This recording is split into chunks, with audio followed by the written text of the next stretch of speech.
when my daughter slammed her ultimatum on the kitchen table like a judge's gavel. "You better start respecting my husband or you'll end up on the street." I felt the last thread of obligation snap inside me like an overstretched guitar string. Decades of sacrifice, of silent giving and unspoken love, collapsing into this single breathtaking moment of ingratitude. I smiled, not the broken smile of a defeated parent, but the quiet, knowing smile of someone who had just been handed the key to their own liberation. "Thank you, sweetheart," I said, my voice steady as granite, for making this so much easier than I expected. 3 days later, when the eviction notice arrived at their apartment and her husband's unemployment benefits ran dry, my phone started ringing. I let it go to voicemail. Before we continue, please subscribe to stay updated on our latest stories and feel free to share your thoughts in the comments. The coffee ring on my granite countertop gleamed like an accusation in the morning light. I'd asked 3 times this week, politely I thought, for everyone to use coasters, small thing, reasonable request in your own home. Ronan wandered into the kitchen around noon, still wearing yesterday's wrinkled t-shirt, hair pointing in directions that defied physics. He grabbed my favorite mug, the one Vivienne had given me for Father's Day 5 years ago, and poured himself coffee without a word. "Morning," I said, watching him set the hot mug directly onto the granite again. He grunted something that might have been a greeting, eyes already glued to his phone screen. Gaming sounds drifted up from the device, some battle royale nonsense that had apparently become his full-time occupation since the temporary layoff 4 months ago. "There are coasters right there," I said, nodding toward the ceramic discs I'd arranged neatly beside the coffee maker. Ronan looked up slowly, his expression shifting from bored indifference to something colder. "Are you seriously micromanaging my coffee routine right now?" The word micromanaging hit wrong. I'd built this kitchen with my own hands, chosen every fixture, paid for every upgrade. Asking someone to use a coaster wasn't micromanaging. It was basic respect. "I'm just asking you to protect the countertop," I said, keeping my voice level. "It's not unreasonable." "You know what's unreasonable?" Ronan straightened, and I could see him warming to whatever argument he'd been rehearsing. Living in a house where you can't relax because someone's always watching, always criticizing, always finding problems with everything you do. The accusation stung because it was so backwards. He was the one sprawled across my furniture for 12 hours a day, eating my food, using my utilities, contributing nothing while I walked on eggshells to avoid the daily explosions that had become routine. "I'm not criticizing," I said. "I'm asking for basic consideration." "Basic consideration?" Ronan's voice rose. "Like the basic consideration of not making your daughter's husband feel like a criminal in his own home?" His own home. There it was again, that casual assumption of ownership that had been creeping into their conversations, as if 6 months of free room and board had somehow transferred the deed. "This isn't your home, Ronan," I said quietly. "It's mine, and I'm asking." "Damn it." He slammed the mug down, coffee splashing across the granite. "There it is. The truth finally comes out. This is my house, these are my rules, and you better remember you're just a guest." "Is that it?" I felt my jaw clench. "That's not what I said." "It's exactly what you said. And you know what? I'm tired of pretending this passive-aggressive bullshit is normal. You can't stand that Vivienne chose me. You can't handle that she has a life that doesn't revolve around you anymore." The words hit like physical blows, not because they were true, but because of how completely wrong they were. I'd welcomed him into this family, into this house. I'd bitten my tongue through months of watching him treat my daughter like a personal assistant while contributing nothing to their shared life. "That's not," I started. "Dad?" Vivienne's voice cut through the kitchen like a blade. She stood in the doorway, hair still messy from sleep, but her eyes were alert, scanning the scene with the precision of someone who'd heard raised voices and come to investigate. Relief flooded through me. Finally, someone reasonable. Someone who knew me well enough to see through Ronan's manipulation. "Your husband seems to think asking for coasters is an attack on his character," I said, attempting a smile. But Vivienne wasn't looking at me with understanding. She was looking at Ronan with concern, her brow furrowed in the way it always was when she thought someone was being treated unfairly. "What happened?" she asked, moving to stand beside Ronan, her hand finding his arm in a gesture of automatic support that made my chest tighten. "Your dad's having another episode," Ronan said, his voice suddenly weary, as if he were the long-suffering victim of months of abuse. "Can't drink coffee without getting a lecture about respect and property damage." Episode. Like I was having some kind of breakdown for asking someone to use a coaster in my own kitchen. Vivian's eyes shifted to me, and I saw something that made my blood run cold. Not confusion or curiosity, but disappointment. As if she'd already decided who was at fault before hearing my side. "Dad," Vivian said, her voice carrying that patient tone usually reserved for handling difficult children. "We've talked about this. You can't keep picking fights over every little thing. Every little thing. Like asking someone to use a coaster. Like expecting basic courtesy in my own home." "I'm not picking fights," I said carefully. "I asked him to use a coaster. That's not unreasonable.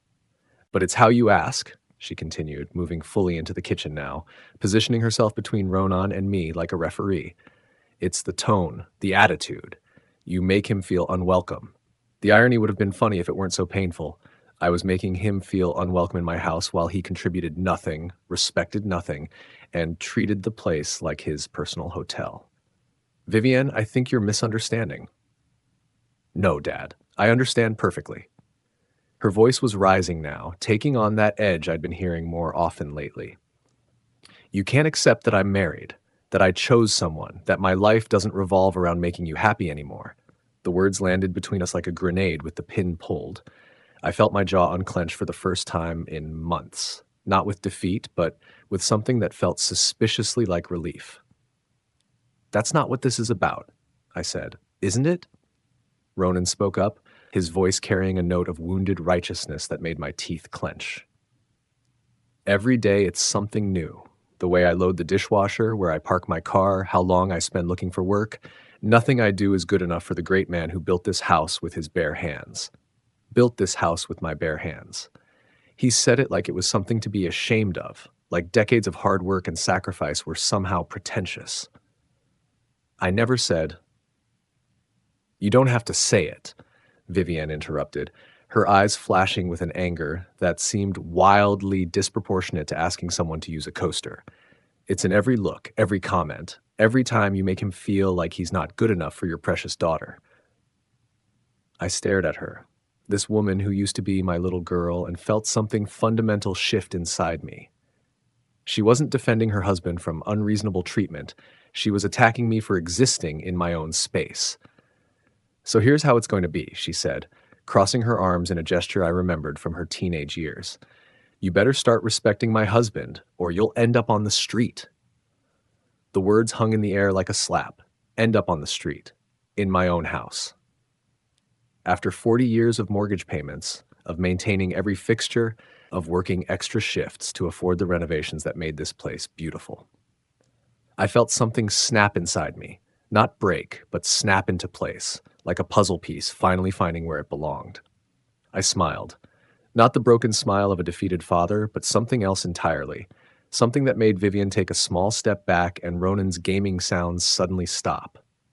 "Thank you, sweetheart," I said, my voice carrying a calm that surprised even me, "for making this so much easier than I expected."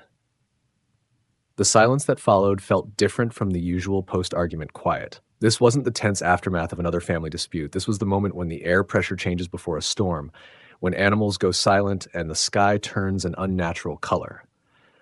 Vivian's face cycled through confusion, then irritation, then something that might have been the first flicker of uncertainty. "What's that supposed to mean?" I walked to the kitchen counter and picked up Ronan's mug, still dripping coffee onto my granite, and placed it carefully in the dishwasher. The soft click of ceramic against metal seemed unnaturally loud in the sudden quiet. "It means," I said, closing the dishwasher with deliberate precision, "that you've just given me something I didn't know I needed." Ronan finally looked up from his phone, his earlier bravado flickering like a candle in wind. "What's that supposed to mean?" I opened the cabinet above the coffee maker and pulled out a small cardboard box I'd been saving for months, the replacement cartridges for the expensive water filter system I'd installed last year. The system that had added $40 to my monthly grocery bill but made the coffee taste better. Made everything taste better, actually. Permission, I said simply, and began removing the cartridges one by one, setting them on the counter with methodical precision. Permission for what? Vivian's voice had lost its earlier fire, replaced by something that sounded almost like curiosity. I held up one of the cartridges to the light, examining it like it was something precious. Permission to stop pretending that any of this has been working. The next part happened in slow motion, at least in my memory. I walked to the expensive coffee maker, the one I'd bought after retirement to treat myself, the one that ground beans fresh for each cup, and unplugged it. Not dramatically, not angrily, just unplugged it. "Dad, what are you doing?" Vivian asked, but she didn't move to stop me. I lifted the machine, all 15 pounds of Italian engineering, and carried it to the garage door. "Learning something about myself," I said, and set it down gently in the hallway. Ronan's phone had gone completely silent. He was staring at me like I'd sprouted a second head. I went back for the water filter cartridges. Then the expensive organic coffee beans I'd been buying from that little shop downtown. Then the ceramic coasters, all 12 of them, the ones I'd asked him to use exactly 4 times in 6 months. "You're being dramatic," Vivian said, but her voice had gone small. "No," I said, carrying the last of the coffee supplies toward the garage. "Dramatic would be throwing these away. I'm just reorganizing." The beauty of the moment wasn't in what I was removing. It was in what I was choosing not to explain. I could see them both trying to decode my actions, searching for the pattern, the threat, the demand for apology. But there wasn't one. I was simply taking away the things that had become sources of conflict, removing the opportunities for daily negotiations about respect and consideration. "Where are you going with all that?" Ronan asked, and for the first time since they'd moved in, his voice held something that might have been genuine concern. I paused in the doorway to the garage, arms full of coffee-related items that had somehow become symbols of a battle I was tired of fighting. "Somewhere they'll be appreciated," I said. "Mrs. Patterson next door mentioned her coffee maker died last week. I think she'll enjoy these." I left them standing in the kitchen, surrounded by the sudden absence of things they'd never valued but had somehow assumed would always be there. Through the window, I could see Mrs. Patterson tending her roses, probably wondering why her neighbor was approaching with an armload of coffee equipment and the first genuine smile she'd seen from him in months. Behind me, I heard Vivian's voice. "What does this prove?" I didn't turn around. "That some problems solve themselves," I called back, "once you stop trying to fix them." The look on Mrs. Patterson's face when I explained I had some coffee equipment I wasn't using anymore was worth every awkward breakfast I'd endured watching Ronan ignore my perfectly reasonable requests.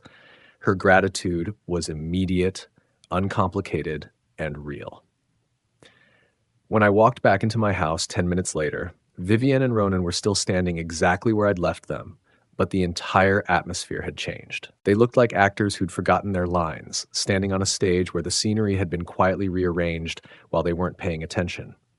"Okay," Vivian said, crossing her arms in that particular way she'd inherited from her mother, the gesture of someone preparing to manage a difficult situation. "You've made your point. Very dramatic, very effective. Now can we get back to being adults?" The condescension in her voice hit me like a physical weight. Adults.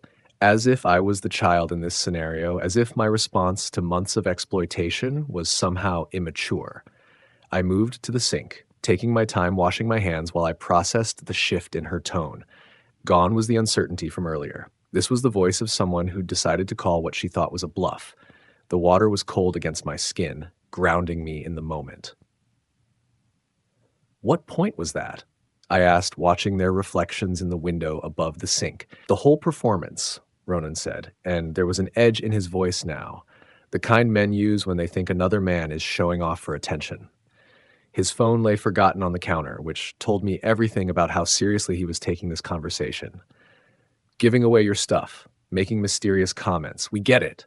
You're mad about the respect thing. Message received. Performance.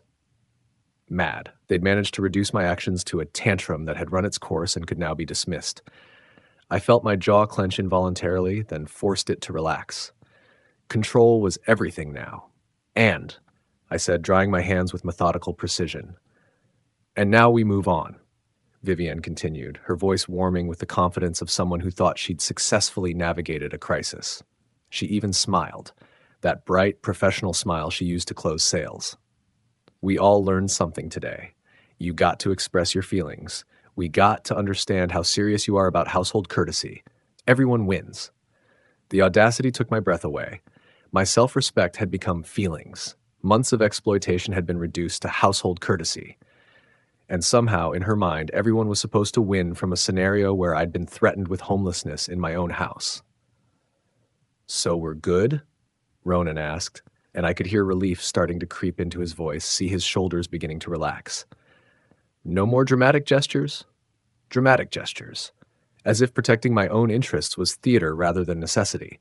I turned to face them fully, noting how they both straightened slightly when they saw my expression. "That depends," I said, and watched Vivienne's confident smile falter at the edges. "On what?" she asked, her voice suddenly more careful. I could feel my heartbeat steady and slow, the way it did when I was working on a difficult project, and finally saw the solution clearly. On whether you're planning to threaten me again. The temperature in the room seemed to drop several degrees. Vivienne's confident expression flickered like a candle in wind, and I saw her exchange a quick glance with Ronan, the kind of look that said they hadn't expected this conversation to go in this direction. "Dad, nobody threatened. You told me I'd end up on the street if I didn't show proper respect for your husband," I said quietly, and I could see the words land like physical blows. "In my own home. Those were your exact words." Vivienne's face went pale, then flushed red. "That was just, you were being impossible about everything. I was frustrated."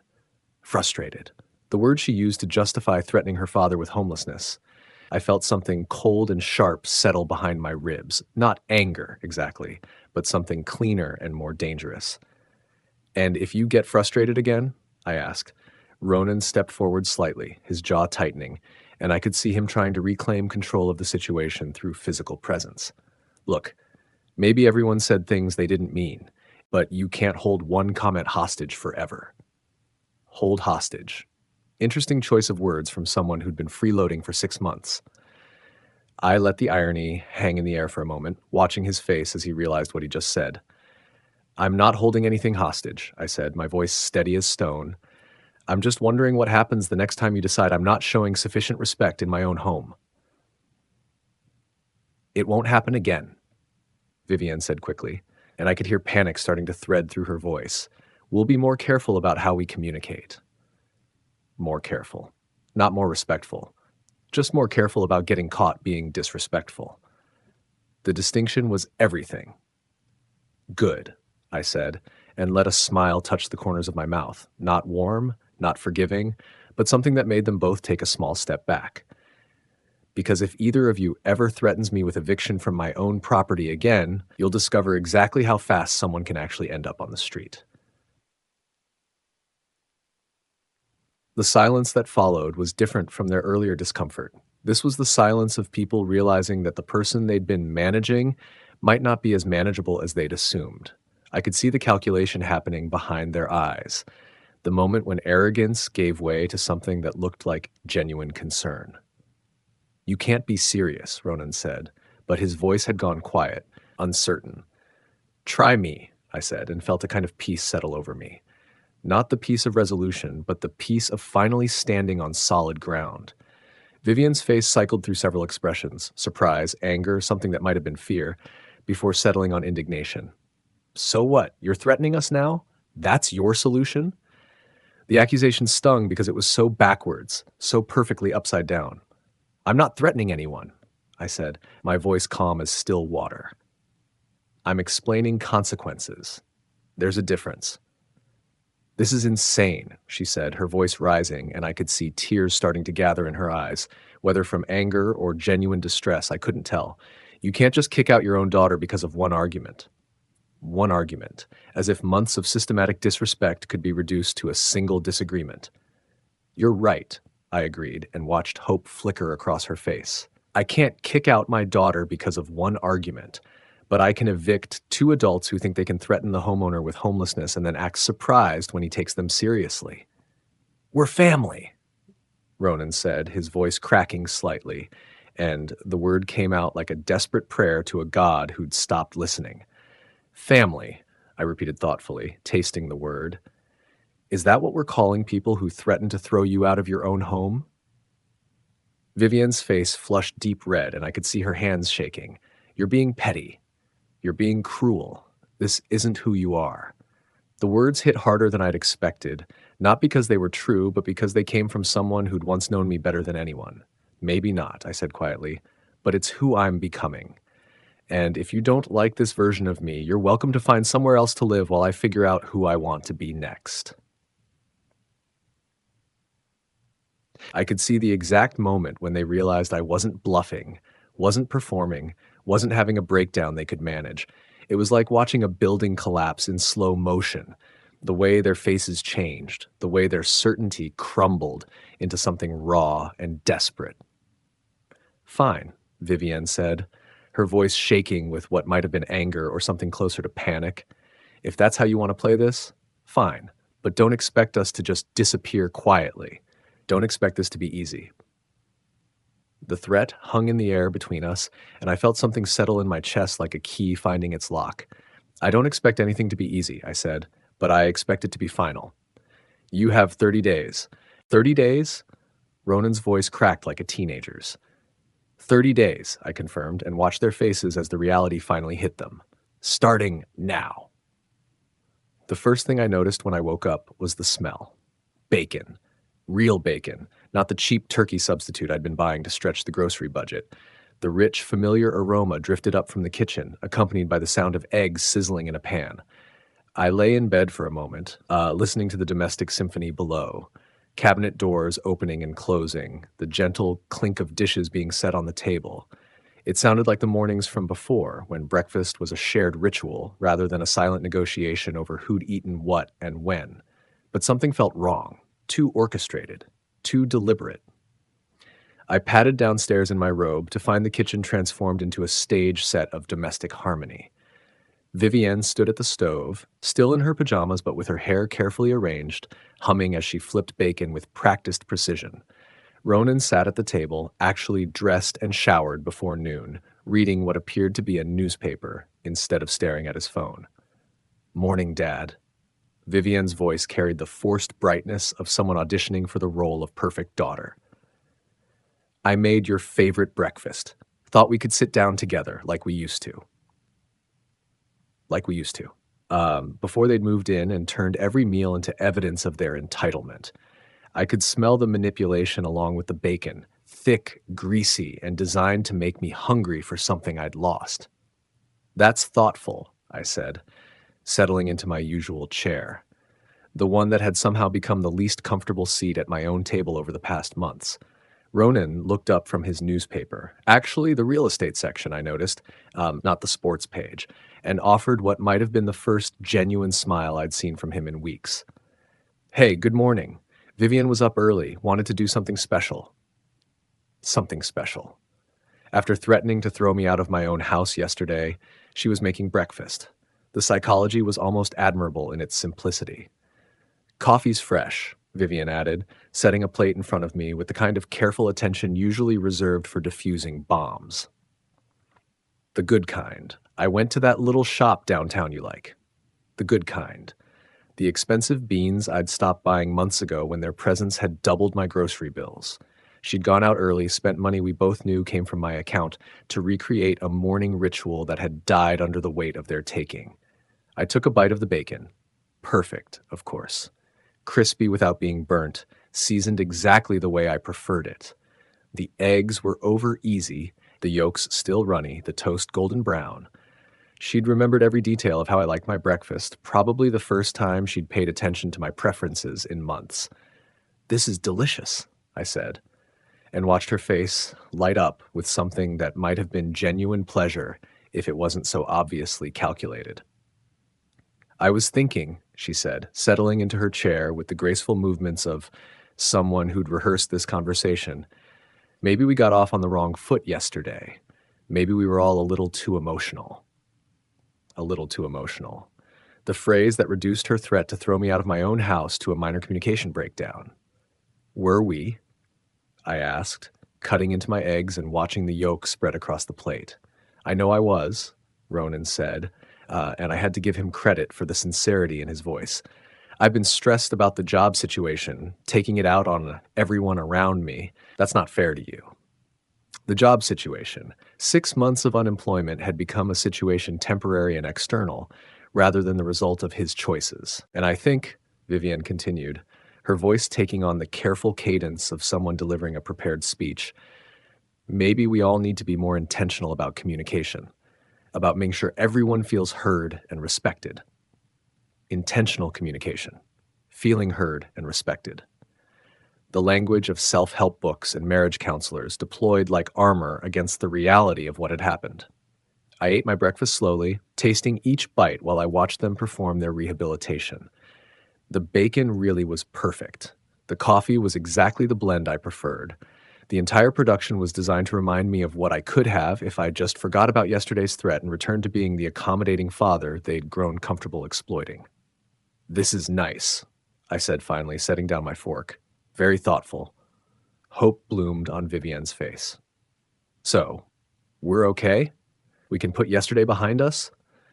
"Oh, we can definitely put yesterday behind us," I said, standing up and collecting my plate, "right after we address what happens today." The hope flickered. "What do you mean?" I moved to the sink and began washing my dishes, a routine I'd maintained even when dirty plates multiplied around me like evidence of their presence. "I mean that breakfast was lovely, but it doesn't change the fact that you have 29 days left." "Dad, 29 days," I repeated, my voice steady as I dried the plate with methodical precision. "That's how long you have to find somewhere else to live." The silence that followed was different from yesterday's shock. This was the silence of people realizing that their strategy had failed before they'd even finished implementing it. "You can't be serious," Ronan said, his voice carrying a note of genuine disbelief. "One breakfast and you still want to throw us out?" "I don't want to throw you out," I said, hanging the dish towel on its hook with deliberate care. "I want you to honor the commitment you made when you threatened to throw me out." "That's not what happened," Vivian said quickly, "isn't it?" I turned to face them, noting how they'd both gone very still. "You said I'd end up on the street if I didn't show proper respect. I'm simply accepting your proposal and redirecting it to its proper target." "But we made breakfast," Vivian said as if domestic labor could erase threats. "Yes, you did, with my bacon, using my stove in my kitchen." I felt something cold and final settle behind my ribs. And it was delicious. Thank you. 29 days. I left them sitting at the table, surrounded by the remnants of their peace offering, and climbed the stairs to my bedroom. Through the thin walls, I could hear their voices rising in urgent conversation, the sound of people discovering that their understanding of the game had been fundamentally wrong. By the time I came back downstairs, showered and dressed, they were gone. The kitchen had been cleaned with the kind of thorough attention usually reserved for covering up crimes. Every dish washed, every surface spotless, even the bacon grease disposed of properly. But on the counter where my morning coffee usually waited, sat a single sheet of paper. Handwritten in Vivian's careful script. "Dad, we're staying at Ronan's sister's place for a few days. We need time to think about what you really want from us. This isn't over. V." I read the note twice, feeling something that might have been amusement if it wasn't so bitter. They'd left to regroup, to strategize, to figure out how to manage me more effectively. The breakfast had been a probe, a test of whether domestic performance could reset our relationship to its previous dynamics. Now they knew it couldn't. I folded the note and put it in my pocket. Evidence, if I needed it, of their assumption that this was a negotiation rather than a conclusion. But first, I had a phone call to make. "Henderson Realty? Yes, I'd like to schedule that property evaluation we discussed. How soon can someone come out?" The real estate appraiser came and went Tuesday morning, spending an hour making notes about crown molding I'd installed myself and hardwood floors I'd refinished. "Exceptional condition," she'd said. "Should move fast in this market." The preliminary numbers she quoted made 40 years of careful investment feel worth every sacrifice. I was still processing the validation when I heard the familiar rumble of Ronan's pickup truck. They were back sooner than I'd expected, probably having discovered that his sister's hospitality had limits they hadn't anticipated. But when the truck door opened, it wasn't just Vivienne and Ronan who emerged. A third figure unfolded from the passenger seat, a woman I recognized but hadn't seen in over a year. Diane, Vivienne's mother. My ex-wife, wearing the kind of carefully composed expression that suggested she'd been recruited for this particular mission. My stomach dropped. Not because I feared her.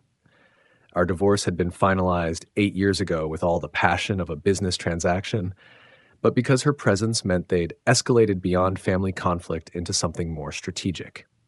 "Hello, Richard," Diane said, her voice carrying the forced warmth of someone who'd practiced this greeting. "You look well." I looked well. After 8 years of divorce and 2 years of minimal contact, that was her opening gambit. Not an acknowledgement of the situation that had brought her here, not an explanation for her presence, just a pleasantry designed to establish normal social dynamics. "Diane," I said, "this is unexpected. Vivienne called me yesterday. She's very concerned about you." Diane moved closer to the porch, her designer heels clicking against the walkway I'd poured, and finished myself. "About this situation you're all dealing with." Situation. The same word Ronan had used to describe his unemployment, now applied to their threat to throw me out of my own home. "What situation is that?" I asked. "Oh, Richard." Her voice carried that particular tone of gentle condescension she'd perfected during our marriage, the sound of someone explaining the obvious to someone too stubborn to see it. "Vivienne told me about the eviction threats, the paranoia about money. Honey, this isn't like you. Paranoia about money. Eviction threats." Vivienne had painted herself as the victim even to her mother, someone who'd abandoned her at 15 and maintained only sporadic contact since. "And what exactly did Vivienne tell you?" I asked. Diane glanced back at the truck, where Vivienne and Ronan sat watching our conversation like directors observing a crucial scene. She said, "You've been having some kind of breakdown since retirement, making wild accusations about them taking advantage, threatening to kick them out over minor disagreements." Wild accusations, minor disagreements, the same narrative they'd been building, now delivered by someone whose authority was supposed to override my version of events. "I see," I said. "The thing is," Diane continued, stepping closer with the practiced intimacy of someone who'd once shared my bed and thought that gave her permanent access to my psychology, "I know you. You're not the kind of man who throws family out on the street. You're not cruel. Not cruel." The implication being that my current behavior was an aberration, a departure from my true nature that could be corrected with the right intervention. "You're absolutely right," I said, and watched hope flicker across her face. "I'm not cruel, which is why I gave them 30 days instead of the 24 hours they deserved." The hope died. "Richard, did Vivienne mention that she threatened to put me on the street if I didn't show proper respect for her husband? In my own house, Diane. The house I've been paying for alone while they've been spending my money like lottery winners." Diane's perfectly composed expression flickered for just a moment. A crack in the facade that suggested Vivienne's version of events had omitted crucial details. "I'm sure there's more to it than that," she said, but her voice had lost some of its earlier confidence. "I'm sure there is too," I agreed. "Would you like to see the credit card statements? The utility bills? The grocery receipts? I have documentation going back 6 months." "That's not necessary. Or maybe you'd prefer to hear about how they've contributed exactly $0 to household expenses while charging thousands to my accounts. How Ronan's been unemployed for 6 months, but somehow always has money for gaming subscriptions and restaurant meals." Each fact landed like a stone in still water, and I could see Diane processing information that didn't match the story she'd been told. "Vivienne said they were helping with expenses," she said quietly. "Vivienne said a lot of things, very few of them were true." The silence that followed felt different from the usual post-argument quiet. This was the silence of someone realizing they'd been recruited for a mission based on false intelligence. Diane glanced back at the truck again, where I could see Vivienne gesturing urgently through the windshield, probably trying to communicate some signal or strategy. Maybe I should talk to her, Diane said. Maybe you should, I agreed. And while you're at it, ask her why she thought bringing her estranged mother into a situation where she's been systematically exploiting her father was a good idea. Diane's face flushed. I'm not estranged. When was the last time you called your daughter before yesterday? I asked. When was the last time you sent a birthday card, a Christmas gift, any indication that you remembered she existed? The answer was written across her face. Months, maybe longer. Vivienne had reached out to a mother who'd been absent for most of her adult life, probably because she'd run out of local allies willing to support her narrative. I think I should go, Diane said quietly. I think that's best, I agreed. I watched her walk back to the truck, watched the urgent conversation that followed through the windshield, watched as realization dawned on Vivienne's face that her mother's intervention had backfired spectacularly. The truck pulled away 5 minutes later, leaving me alone on my porch with the taste of vindication and something sadder, the recognition that my daughter had been willing to weaponize every relationship in her life rather than acknowledge her own behavior. My phone buzzed with a text from Janet Morrison. Final appraisal attached. Excellent market position. Ready to list when you are. I typed back, listed immediately. 28 days and counting. On day 28, they came with witnesses. I opened the door to find not just Vivienne and Ronan, but a small crowd assembled on my porch, like some kind of intervention committee. Mrs. Henderson from 2 houses down, Jim Martinez from across the street, even old Pete from the corner house, who I'd helped with his roof last spring. My neighbors, people I'd known for years, all wearing the uncomfortable expressions of people who'd been told they were doing the right thing, but weren't entirely sure they believed it. Richard, Mrs. Henderson stepped forward, her voice gentle but firm. We need to talk. I looked past her to Vivienne, who stood behind the group with the satisfied expression of someone who'd finally found the right weapon. She'd weaponized my own community against me. About what? I asked. About what's been happening with your family, Jim said, shifting his weight uncomfortably. Vivienne came by yesterday. She's very worried about you. Of course she had. When legal threats and emotional manipulation failed, recruit the neighbors. Turn my self-protection into evidence of my instability, witnessed by people whose opinions mattered to me. I see, I said. And what exactly did she tell you? Mrs. Henderson glanced back at Vivienne, then faced me with the determined expression of someone who'd been convinced she was performing a rescue. She said, You've been acting erratically since retirement, threatening to throw them out without cause, making wild accusations about money. Wild accusations. Without cause. The same narrative now endorsed by people I respected.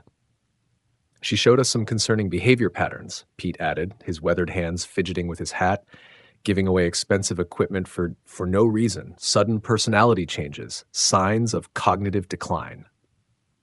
Cognitive decline. They'd convinced my neighbors that my self-respect was actually dementia. And you all believe this? I asked. We believe, Jim said carefully, that sometimes people need help seeing when they're not thinking clearly. Retirement can be hard on a man. Isolation, depression, confusion about relationships. I felt something settle in my chest. Not anger, but a kind of crystalline disappointment. These were people who'd known me for decades, who'd borrowed my tools and shared holiday dinners, and they'd been turned against me by a woman who'd spent 6 months systematically exploiting my generosity. That's thoughtful of you all, I said, very community-minded. We just want to help, Mrs. Henderson said. Maybe we could all sit down together, work out some kind of arrangement that makes everyone comfortable. An arrangement. Mediated by my neighbors, designed to pressure me into accepting continued exploitation under the guise of family harmony. Before we do that, I said, would you like to see something? I disappeared into my study and returned with the thick folder I'd been organizing for weeks. Financial documents, bank statements, credit card bills, 6 months of evidence spread across multiple manila folders. This is what Vivienne calls wild accusations, I said, handing the first folder to Mrs. Henderson. She opened it, her expression shifting from concern to confusion to something approaching shock as she read. Jim peered over her shoulder, his face darkening with each page. Jesus, Pete whispered. looking at a credit card statement showing $1,247 in restaurant charges for a single month. They spent this much on food while contributing exactly $0 to household expenses, I confirmed. 6 months, $15,000 in costs, not counting rent or utilities. I watched my neighbors process the information, their faces cycling through the same realization I'd had months ago, that generosity and exploitation weren't the same thing. But Vivienne said they were helping with expenses, Mrs. Henderson said weakly. Did she? I asked. Or did she say they were contributing and let you assume that meant money? The silence that followed was different from their earlier certainty. This was the silence of people realizing they'd been manipulated into supporting something they didn't understand. There's more, I said, pulling out my phone. Would you like to hear her threaten to throw me out of my own house if I didn't show proper respect for her unemployed husband? I played the recording. Vivienne's voice, clear and unmistakable, telling me I'd end up on the street if I didn't submit to her demands. The words hung in the air like smoke from a fire, impossible to ignore or reinterpret. Mrs. Henderson's face went pale. She threatened you? In my own kitchen. About asking her husband to use a coaster. I watched my neighbors look at Vivienne with new eyes, not as a concerned daughter trying to help her struggling father, but as someone who'd lied to them, used them, turned them into unwitting participants in her manipulation. I think we should go, Jim said quietly. I think that's best, I agreed. One by one, they left, Mrs. Henderson pausing to squeeze my shoulder with genuine remorse, Pete muttering apologies under his breath, Jim shooting Vivienne a look that could have curdled milk. Soon it was just the three of us on my porch. Vivienne, Ronan, and me. The family that wasn't a family anymore, stripped of witnesses and allies and protective narratives. You turned them against us, Vivienne said, her voice shaking with something between anger and desperation. No, I said quietly. I told them the truth. You turned them against yourselves. We have nowhere to go, Ronan said, and for the first time since I'd known him, his voice carried genuine vulnerability instead of entitled expectation. You have exactly where you had before you moved in here, I said. Wherever that was. Dad, please. You brought my neighbors to my door to pressure me into accepting continued exploitation, I said, feeling something final settle behind my ribs. You turned people I've known for 20 years into weapons against me. What exactly did you think would happen? We're desperate, she whispered. Yes, I agreed. You are, and that's exactly what you should be. I closed the door on them for the last time, listening to their voices fade as they walked back to their truck. Through my window, I watched them drive away, not to pack their remaining belongings, but to face whatever consequences came from having no backup plan beyond continued exploitation. That evening, I called my brother in Arizona. Michael, that guest house still available? I think I'm ready for that new chapter. His laughter was warm and immediate. I've been waiting for this call for months. When can you get here? Soon as I can sell the house. The next morning, I found a business card tucked under my windshield wiper. Henderson Realty. Written on the back in Vivienne's handwriting, please call us. We can work something out. I tore it into small pieces and let the wind scatter them across the lawn I'd maintained for 40 years. Some relationships, once broken, weren't meant to be repaired. They were meant to be survived. If you enjoyed this story, remember to like this video, subscribe to the channel, and share your thoughts in the comments. And when you're ready for the next story, just click the box on the left.